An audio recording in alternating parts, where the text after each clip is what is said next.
20 pilotes en 20 jours, c'est la série qui débriefe la saison de chaque protagoniste du championnat. Si tu souhaites me soutenir, ne fais pas partie des 50% qui regardent mes vidéos sans être abonné. N'hésite pas à appuyer sur le petit bouton s'abonner et à activer la cloche. Merci beaucoup. Le saviez-vous? Charles Leclerc est le pilote qui a disputé le 5e plus grand nombre de grands prix sous les couleurs de Ferrari. Il se classe derrière Michael Schumacher, Kimi Räikkönen, Felipe Massa et Sebastian Vettel. Ces chiffres montrent que chaque saison, Leclerc entre de plus en plus dans la légende de Ferrari. Mais malheureusement, il y a certainement une part de déception chez lui. Parmi ces pilotes, Leclerc est celui qui a gagné le moins de grands prix, puisqu'il ne compte que 5 victoires à son actif. Dans une écurie aussi prestigieuse, c'est sans doute une anomalie. Mais il faut dire que sur ces 5 saisons là-bas, il n'a pu se battre pour la victoire à la régulière que par intermittence. Cette année 2023 ne fait malheureusement pas exception à la règle. Face à l'archi-domination de Red Bull, Leclerc et son écurie n'ont quasiment rien pu faire. Quasiment, oui, parce que Carlos Sainz a lui réussi à remporter une course. Mais évidemment, c'est un bilan bien maigre compte tenu des ambitions initiales de Ferrari. La SF23 n'a certainement pas été au niveau attendu, et Leclerc a malheureusement subi de plein fouet cette réalité. Dans un contexte aussi compliqué et particulièrement décevant, comment analyser la saison de Charles Leclerc ? Alors qu'il avait largement pris le dessus sur son coéquipier l'an dernier, l'écart s'est sensiblement resserré cette saison.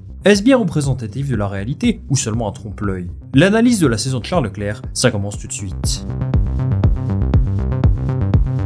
Pour la première fois de sa carrière en Formule 1, Leclerc a démarré une saison avec un nouveau statut. Il a fini vice-champion du monde l'an passé, et il nous a offert un magnifique combat face à Max Verstappen au départ. Mais malheureusement pour lui, ça n'a pas duré très longtemps. Le problème, c'est que Ferrari n'était structurellement pas prêt pour tenir tête à une écurie comme Red Bull. Alors on a parlé à maintes reprises de tous ces problèmes qui touchent Ferrari depuis de longues années. Et aujourd'hui, il semble être sur la bonne voie pour se guérir. Mattia Binotto n'est plus là, Fred Vasseur a débarqué, et 2023 serait en quelque sorte le commencement d'une nouvelle ère. Il y en a un qui a été toutes ses aventures chez Ferrari, c'est Charles Leclerc. Lui est peut-être l'une des seules choses stables dans l'équipe, et sans doute leur plus grande source de satisfaction ces dernières années.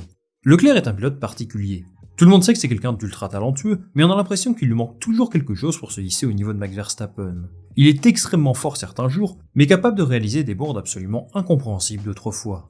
À l'aube de la saison, j'ai identifié 3 objectifs clairs pour que son exercice soit considéré comme réussi. Premier objectif, battre Carlos Sainz, comme il l'avait brillamment fait la saison passée. Deuxième objectif, décrocher une nouvelle victoire, même si ça dépendait fondamentalement du niveau de sa monoplace. Troisième et dernier objectif, gommer ses erreurs qui lui ont coûté si cher en 2022. Souvenez-vous du Grand Prix de France, où il doit abandonner, ou encore de sa manœuvre dans les derniers tours à Imola. D'abord, on peut dire qu'il a réussi sa première mission. Il termine devant Carlos Sainz au classement, mais que ce fut compliqué. Il a fallu attendre le dernier Grand Prix de l'année pour qu'il prenne enfin le dessus sur lui. C'était vraiment dans un mouchoir de poche. Avec Ocon et Gasly, le duel entre les deux a été le plus serré de toute la grille. Et ça a été un duo super performant, qui a brillé dans des moments différents. De mon côté, je dirais que Leclerc a pris un léger ascendant sur lui, de pas grand chose, mais ça se confirme dans les stats. Premièrement, on est sur du 13 à 7 en qualif. Ça, très honnêtement, ce n'est pas quelque chose d'étonnant. Leclerc est sans doute l'un des meilleurs pilotes sur un tour rapide. En plus de ça, la Ferrari était une excellente voiture de qualification cette saison. Il compte 6 pole positions au total, dont 4 pour Leclerc, et c'est quelque chose de fort compte tenu du niveau de Max Verstappen et de Red Bull. Au-delà de ça, quand on regarde les stats en détail, on se rend compte qu'à peu près tout tourne à l'avantage de Charles Leclerc. Plus de points, plus de podiums en course sprint et un meilleur résultat moyen à l'arrivée. Le tout avec un abandon de plus que lui, plus une disqualification à Austin. L'écart entre les deux est infime, et au final, ce sont des petits détails qui ont fait la différence. Malgré tout, ne manque-t-il pas quelque chose à Leclerc dans son bilan? Vous voyez de quoi je veux parler. Je veux bien sûr dire une victoire. Alors soyons clairs, Red Bull a gagné 21 courses sur 22. Je ne sais pas si vous vous rendez compte de la dinguerie. Décrocher une victoire en 2023 s'il ne conduit pas la RB19, c'était quelque chose de presque impossible. Ils sont 2 à avoir réussi cet exploit. Oscar Piastri, mais lui c'était en course sprint, donc ça a sensiblement moins de prestige. Et il y a aussi Carlos Sainz, qui lui est allé chercher une magnifique victoire à Singapour. Il a connu une forme absolument fantastique à partir du mois de septembre. Il part en pole position à Monza, puis à Singapour, et il s'impose au terme d'une course où il a brillé de bout en bout. Victoire méritée, sans aucun doute le plus beau week-end de sa carrière. Sans manquer de respect à Sainz, j'aurais aimé voir Charles Leclerc dans cette position. Ferrari a eu une fenêtre minime pour battre Red Bull. Ça n'aurait pu arriver que sur un seul Grand Prix, ou 2 à la limite. Et celui qui a su capitaliser sur ce moment, c'est Carlos Sainz. Alors il y a une explication à ça. À ce moment-là de la saison, la monoplace ne correspondait pas à Leclerc. Je vous expliquais ça dans une autre vidéo sortie à l'époque. La SF75 est une voiture extrêmement instable, avec notamment de gros défauts aérodynamiques sur le train arrière. Pour résumer, ils ont fait du bricolage façon Ferrari, de sorte à avoir beaucoup de sous-virages, ce qui masquait un petit peu tous les problèmes d'aéro. Ce style de pilotage convient plutôt bien à Carlos Sainz, mais pas du tout à Charles Leclerc. Lui, il préfère conduire avec un petit peu de survirage justement. Et le résultat, c'est qu'il n'a pas été aussi performant que son coéquipier au pire moment. Peut-être aurait-il pu mieux s'adapter aux évolutions, je ne sais pas. En tout cas, ce qu'il faut retenir, c'est qu'à ce moment-là, Carlos Sainz a tout simplement connu un week-end parfait. Leclerc n'a donc pas réussi à atteindre cet objectif. Il n'a pas remporté de victoire, et c'est bien sûr décevant compte tenu des ambitions qu'ils avaient au début de la saison. Après, c'est impossible de lui en vouloir quand on voit comment Red Bull a écrasé la concurrence. Si sa voiture n'a pas pu jouer à la gagne 99% du temps, il s'est illustré d'une autre façon. Il termine la saison en boulet de canon, puisqu'il s'invite sur le podium à 3 reprises en 4 courses. Et encore, ça aurait pu être 4 sur 4 s'il n'avait pas eu ce problème au départ de la course au Brésil. Donc c'est une fin d'année extrêmement positive. J'ai été impressionné par son week-end à Vegas, où il fait la pole position, puis fait une super course le dimanche, avec notamment ce dépassement sur Sergio Pérez. Je pensais vraiment qu'il allait gagner, en tout cas c'était sa meilleure opportunité, mais malheureusement Verstappen était encore une fois au-dessus. On peut également parler de son dernier Grand Prix à Abu Dhabi, où il fait absolument tout bien, mais c'était encore une fois insuffisant pour décrocher la victoire. J'ai bien aimé aussi sa stratégie pour ralentir Russell en fin de course, mais malheureusement ça ne leur a pas permis de décrocher la deuxième place au classement constructeur. Il y a d'autres week-ends où il a été très bon, par exemple en Azerbaïdjan, mais j'aimerais à présent passer au troisième objectif qu'il devait accomplir cette saison, commettre moins d'erreurs, pour ne plus laisser s'échapper de gros points.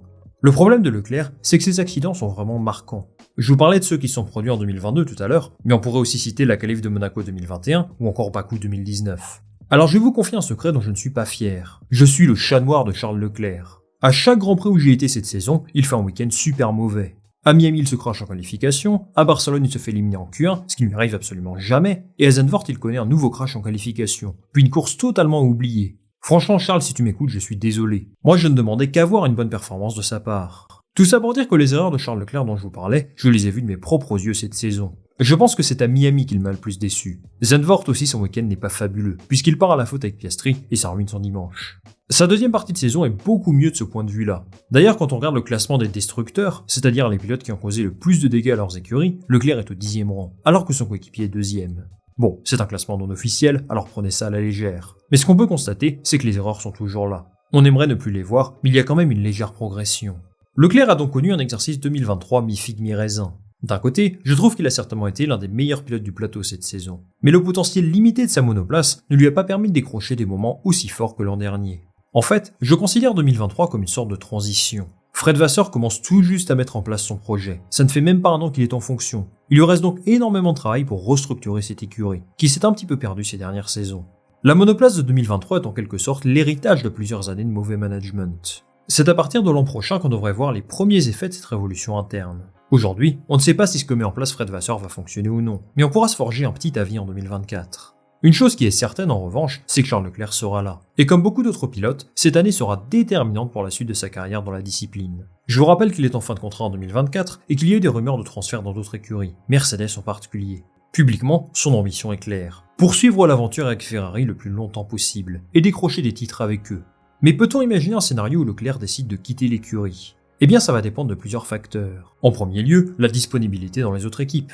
Concrètement, pour trouver mieux que Ferrari, il faut soit aller chez Red Bull, soit chez Mercedes, ou alors faire confiance à un autre projet du style Aston Martin, McLaren, Audi, etc. Je ne le vois pas rejoindre une équipe qui a fini derrière au classement, et les baquets dans les meilleures écuries sont pris. À moins que Red Bull souhaite l'associer à Max Verstappen, mais j'en doute fort. Je pense donc que la volonté de Leclerc est bel et bien de continuer chez Ferrari pour un moment. Maintenant, tout dépendra de la politique que souhaite mettre en place Fred Vasseur. Est-ce qu'il veut conserver Carlos Sainz et mettre un pilote moins bon à ses côtés? Ou alors l'inverse, faire de Leclerc un véritable leader d'écurie, un petit peu comme Verstappen chez Red Bull. J'ai beau retourner le problème dans tous les sens, je n'imagine pas Leclerc quitter Ferrari. C'est un amoureux de la Scuderia, il rêve de remporter le championnat avec eux. Je m'attends donc à voir une prolongation de contrat l'an prochain, à moins que la Ferrari baisse vraiment d'un cran, et là évidemment ça remettrait son avenir en question. On suivra très attentivement la saison de Charles Leclerc en 2024, en espérant qu'elle soit encore meilleure que celle-ci. C'est terminé pour cette vidéo les amis, merci d'être restés jusque-là. Si vous avez apprécié ce contenu, je vous invite à liker, à partager ça autour de vous, et bien sûr à vous abonner pour me donner un max de soutien et de visibilité. N'oubliez pas de me dire ce que vous avez pensé de la saison de Charles Leclerc en commentaire, et nous on va se retrouver dès demain pour une nouvelle vidéo. Salut, à la prochaine.